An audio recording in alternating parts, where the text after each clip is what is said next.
Vamos contextualizar juntos aqui então, antes da gente ouvir Jamil e Demori. É mais uma apuração da dupla. Jamil Chad mostra as ilegalidades gritantes da operação da Lava Jato. Em sigilo e completamente à margem da lei, o ex-procurador e ex-deputado Deltan Dallagnol negociou com as autoridades americanas um acordo para dividir o dinheiro que seria cobrado da Petrobras em multas e penalidades por conta da corrupção.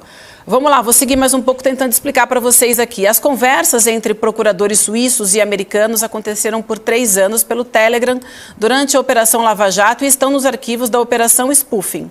Num grupo de troca de mensagens pelo telefone, vamos prestar atenção nisso que é importante. Procuradores suíços e brasileiros mantinham uma comunicação intensa sobre cada etapa do processo da Lava Jato.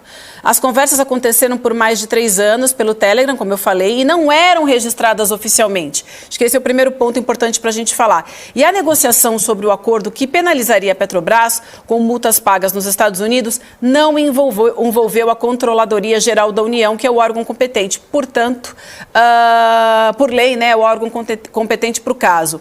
No dia 29 de janeiro de 2016, Dallagnol escreveu aos suíços para contar o resultado dos primeiros contatos entre ele e as autoridades americanas e fez um resumo do que foi tratado. Eu acho que eu vou trazer essa primeira arte com a mensagem. A gente lê essa mensagem, o que vocês acham? E aí a gente começa a nossa discussão a partir dessa primeira arte. Pode ser? Vamos assim, então? Então vamos colocar, gente, a primeira arte com essa mensagem do Deltan.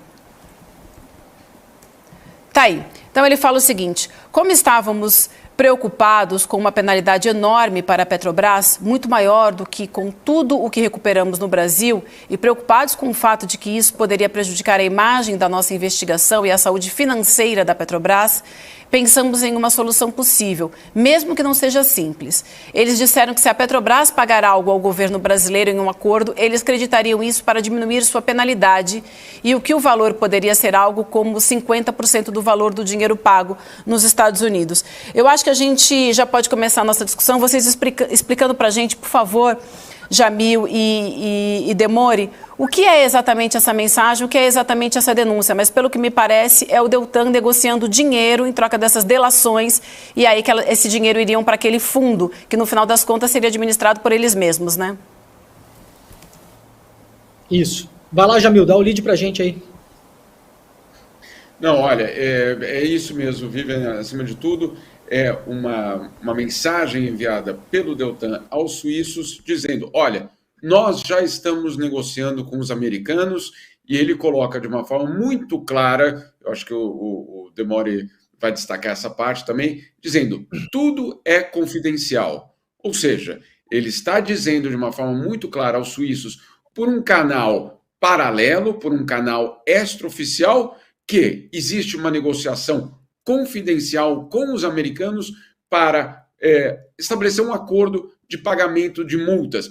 Vocês diriam, calma aí, mas a Petrobras precisa pagar multas ou por conta ou qualquer outra empresa precisa pagar multas por causa da corrupção? Certamente, isso não é o caso, essa não é a dúvida. A dúvida é, em primeiro lugar, por que e de que forma essa negociação aconteceu, por que ela foi feita de forma confidencial e, acima de tudo, como o Demori vai explicar muito bem, não passou pela AGU, por exemplo, que é o órgão que deveria justamente lidar também com esse aspecto. Então, é muito importante a gente entender que isso não se trata de uma reportagem dizendo, olha, uma injustiça que a Petrobras tem de pagar multas. Não, não é isso. Acima de tudo, é uma constatação de que houve uma negociação confidencial para que essas multas fossem cobradas, que isso aconteceu em coordenação entre a Procuradoria Brasileira e os americanos, que isso não foi revelado até o último momento, até basicamente a aplicação da multa, que isso foi feito, como diz o próprio Dallagnol, de forma confidencial. Nós entramos em contato com a assessoria do ex-deputado e ex-procurador, com o próprio ex-procurador e ex-deputado, e não houve nenhum tipo de resposta. O que nós perguntamos, em primeiro lugar, por que era confidencial? Por que ele avisou aos suíços que isso era totalmente confidencial? Primeiro ponto. Segundo ponto, perguntamos por que isso não foi feito pelos canais oficiais, entre outras coisas, pela AGU. tampouco houve resposta. Então, o Deltan, na real, ele sabia que ele estava agindo à margem da lei. Acho que é importante a gente dizer isso. Vou passar para você já, Demori. E aí, num diálogo de 11 de fevereiro de 2016, o procurador Vladimir Aras, então diretor da Secretaria de Cooperação Internacional da PGR da República, alertou o ex-líder na Lava Jato, o Deltan, sobre os procedimentos ao permitir a operação dos agentes americanos no Brasil. O Deltan, ele tentou explicar o motivo de ter deixado o Ministério da Justiça de fora das tratativas. A gente tem o diálogo, tá? E aí o Deltan diz o seguinte, a gente tem ali o Deltan, então, respondendo, tentando explicar o motivo de ter deixado o Ministério da Justiça fora das tratativas. Ele fala assim, obrigado, Vlad, mas entendemos com a Polícia Federal que, neste caso, não é conveniente passar algo pelo Executivo. Só que, na verdade, a gente tem uma outra mensagem, né, de 2 minutos depois, rebatendo, e aí em que o Vladimir Aras, acho que a gente tem aí, ele diz o seguinte, ele é bem claro aí, a questão não é de conveniência, porque o Deltan estava falando isso que não era conveniente, né? Então ele diz, não é uma questão de conveniência, é de legalidade, Delta. O tratado tem força de lei federal ordinária e atribui ao Ministério da Justiça a intermediação. Estamos negociando com o Senado um caminho específico para os casos do Ministério Público Federal. Por hora, precisamos observar as regras vigentes. Então, Demori, ele deixa isso muito claro, fala das regras, portanto, o Deltan sabia desde o início que o que ele estava fazendo era fora da lei.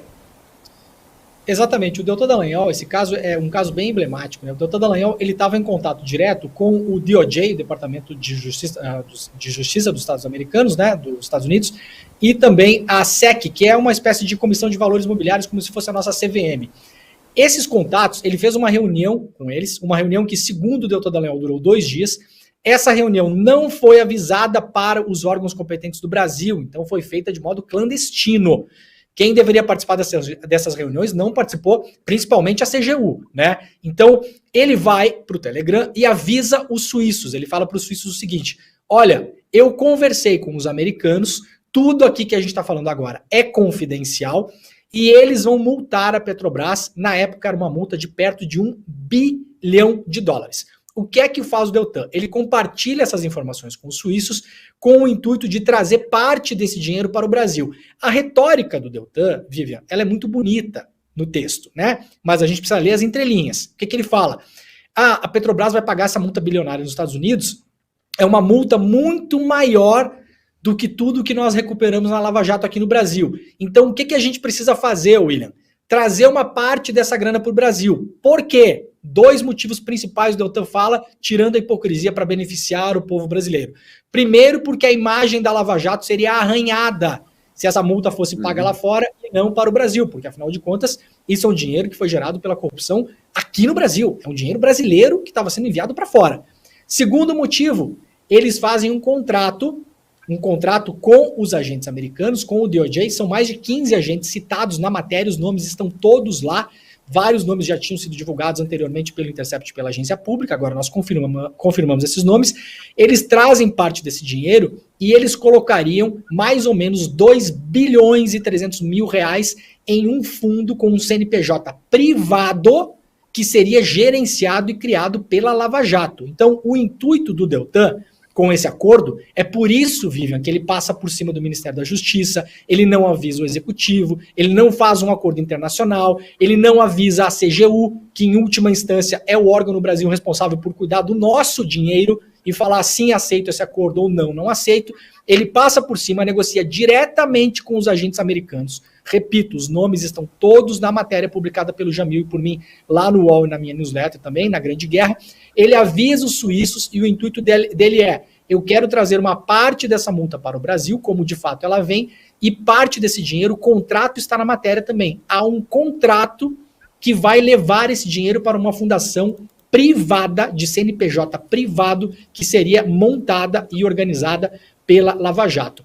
Por sorte, na época, essa fundação foi descoberta a tempo. Lembremos que o ministro Alexandre de Moraes cancelou a existência dessa fundação, impediu que o dinheiro fosse parar na mão dos procuradores e jogou esse dinheiro para financiar os fundos de proteção à Amazônia. Hoje, Vivian, o CNJ, Conselho Nacional de Justiça, abriu investigação, está investigando esse fundo, esse esquema do fundo. Então, de novo, essa negociação por Telegram dos procuradores diretamente com agentes estrangeiros, com agentes suíços, com procuradores americanos, com policiais americanos, da maneira como ela aconteceu, ela é ilegal, ela aconteceu nas sombras, e esse dinheiro não viria para beneficiar a população brasileira, uma parte gigantesca desse dinheiro pararia nas mãos da Lava Jato, em uma entidade de CNPJ privado. Então essa é a grande história, e isso é, obviamente, um escândalo.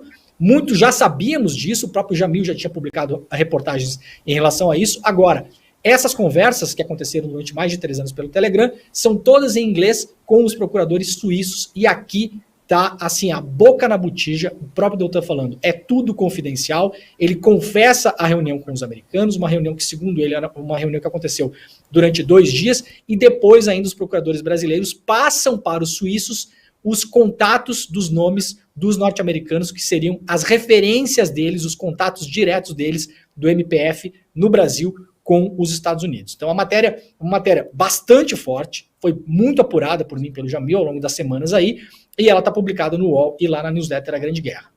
Jamil, só para a gente passar aqui os números mais uma vez, só um número rapidinho para a nossa audiência aqui. Então, o acordo da Petrobras com os Estados Unidos é de uma multa, que é o que o Leandro acabou de falar, de 853,2 milhões de dólares, não são reais, milhões de dólares, e metade desse montante, me corrija se eu estiver errado, iria para esse fundo privado. É isso, Jamil? É, exatamente isso. Agora, como o Demore colocou, muito do envolvimento dos americanos nessa história da Lava Jato, a gente já começou a apurar isso há muito tempo, outras agências públicas já publicou, já divulgou algo nesse sentido, o próprio Intercept, o Demore, etc. Mas qual é a grande novidade desse diálogo? É o próprio Dallagnol, não somos nós, não sou eu, não é o Demore, não é uma interpretação de texto, é o próprio texto do próprio Deltan Dallagnol avisando os suíços que isso estava acontecendo de forma confidencial. Ou seja, não estamos aqui falando de uma, vamos assim, de um novo capítulo da luta contra a corrupção, que é justamente a forma que eles querem apresentar ou tentam apresentar a história, mas, acima de tudo, uma informação do próprio Deltan Dallagnol aos suíços de que isso está sendo feito de forma confidencial.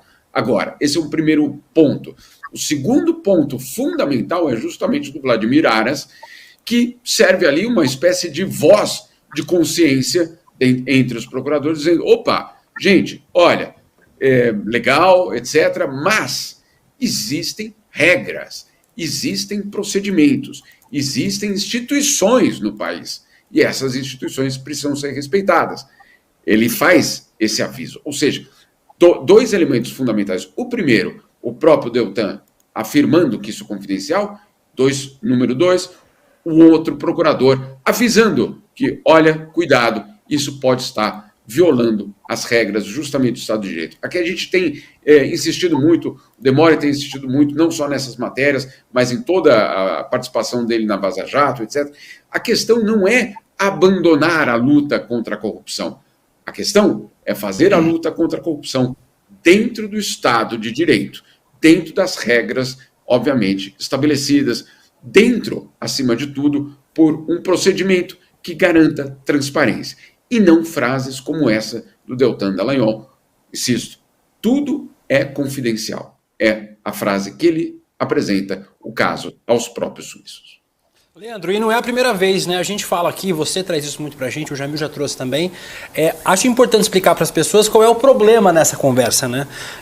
Como é que esse diálogo entre forças policiais, forças de investigação, judiciário de 2 países tem que acontecer? É via Telegram, tipo, discutindo, né, o futuro de recursos que vão ser capturados pela justiça? Qual é o problema efetivamente desse diálogo ter acontecido no Telegram, fora dos autos de qualquer processo? Exatamente. Primeiro, William, porque isso aí vai beneficiar, já está beneficiando, a gente está vendo, os corruptos. Os corruptos, eles pegam toda essa maneira como a Lava Jato tocou a operação e vão tentar a nulidade dos processos. Então, não adianta você, eu vou fazer uma comparação aqui, não adianta você pegar, por exemplo, alguém na rua e levar para a cadeia e manter na cadeia e torturá-la eventualmente para ela confessar um crime. A partir do momento que isso vier a público, mesmo que essa pessoa tenha cometido um crime, ela será solta. Você não pode usar meios ilegais para combater o crime. Essa é a primeira coisa. A segunda coisa, ele, Deltan Dallagnol, conscientemente não avisou o Ministério da Justiça e a CGU sobre essas conversas. Isso é ilegal. Não cabe a um procurador de primeira instância em Curitiba, vejam a maluquice disso, negociar um acordo bilionário com o DOJ nos Estados Unidos. Não cabe a ele, não é de responsabilidade dele, não é legalmente ele a pessoa que tem que assinar isso. Essas conversas não podem acontecer dessa maneira, até porque a Petrobras, como economia mista, tendo o governo, ou seja, nós, como acionistas de referência, maiores acionistas, controladores da Petrobras, nós precisamos participar dessa conversa. Quem nos representa nessa conversa? Controladoria Geral da União, Ministério da Justiça, acordos internacionais de cooperação, para que isso fique registrado, para que a gente, inclusive, possa cobrar depois essas pessoas sobre, eventualmente, um acordo mal feito. Nada disso sabíamos. O Deltan estava se reunindo de modo clandestino, vou repetir, isso é ilegal e é clandestino, com agentes americanos, estavam recebendo agentes americanos no Brasil, que é o que o Vladimir Aras, que é procurador, colega dele, era o cara das relações internacionais. Ele fala, Deltan, isso não é uma questão de conveniência, isso é uma questão de legalidade. Se o Vladimir Aras fala que é uma questão de legalidade, por óbvio, o que estava sendo feito era ilegal. Né? E o Deltan fala, não, é uma questão de conveniência, eu acho que não tem que fazer assim. O Vladimir Aras fala, não interessa o que você acha, queridão, a sua opinião pouco importa. Né? Porque se for assim, William, o delegado lá da Polícia Civil da sua cidade vai achar uma coisa, o promotor da sua cidade vai achar outra, o juiz vai achar outra, e quando você tiver um acidente de trânsito, quando você deixar de pagar uma conta, quando você tiver uma discussão com alguém numa fila de banco, de supermercado, aí o delegado vai achar uma coisa, o procurador vai achar outra e o seu direito de defesa vai para o espaço. É por isso que se criam regras no Estado Democrático de Direito, que valem para todos. Repito, essas atitudes do Deltan Dallagnol e dos seus colegas, elas beneficiam os corruptos e elas são uma operação anti-combate à corrupção, porque a gente vê e verá pessoas que eventualmente passaram a mão no dinheiro, roubaram o nosso dinheiro, serem beneficiadas por esse tipo de acordo e esse tipo de conversa. Um detalhe importante que a gente não falou, o Jamil vai lembrar bem. O procurador Stefan Lentz, que era o procurador de referência com o qual os procuradores brasileiros conversavam, e outras duas figuras importantes, que são figuras dos Estados Unidos, que é o Patrick Stokes, que era um cara de referência para o MPF no Brasil, e também a Cara Brockmeyer. O que aconteceu com essas pessoas, o Chico Pinheiro? Olha que beleza. Eles passaram anos coletando informação pelo Telegram, que eram informações mandadas voluntariamente pela Lava Jato, de modo ilegal, vieram para o Brasil, pré-entrevistaram possíveis delatores, falaram com o Cerveró, falaram com o Youssef, levaram todas essas informações para os seus países de origem, pegaram o nosso dinheiro da Petrobras para levar para lá, com essas informações, porque eles podiam fazer isso. Então, primeira coisa, a gente deu de bandeja para eles casos que a gente não precisaria dar. E detalhe, tanto os Stokes como a moça essa hoje, a Karen, né? A Cara Brockmeyer e o Stefan Lentz, sabe o que eles fazem hoje, Chico? Depois que eles pegaram todas essas informações sobre Petrobras e Odebrecht, eles atuam como advogados para crimes de colarinho branco, protegendo pessoas que eventualmente praticaram corrupção. Então, o fim da história também foi esse. A Vaza Jato revelou, né, Demore e Jamil, a Vaza Jato revelou essa promiscuidade, né? Justiça com o Ministério Público, com empresas, com empresários, tudo isso num bolo só. Nunca foi combate à corrupção, isso é uma fantasia. Né? Quando você tira essa fantasia, o que fica claro é o seguinte, queriam os filhos do Januário e os outros do Poder Judiciário, queriam poder, mas é poder para fazer grana mesmo. Né? Então veja a importância, né, desse trabalho revelado pela Vaza Jato. Mostra que, sob o pretexto que cai bem na classe média brasileira, sempre foi isso, né? Vamos combater a corrupção. Por trás, né, alguém que está ganhando muito, de maneira corrupta, porque essa maneira ilegal de agir é corrupção. E queria um fundo de 2 bilhões de reais privado. Bom, não deu fundo, seu Dallagnol agora sai pedindo Pix para pagar suas continhas. Vai continuar com Pix por muito tempo, né? Isso aí.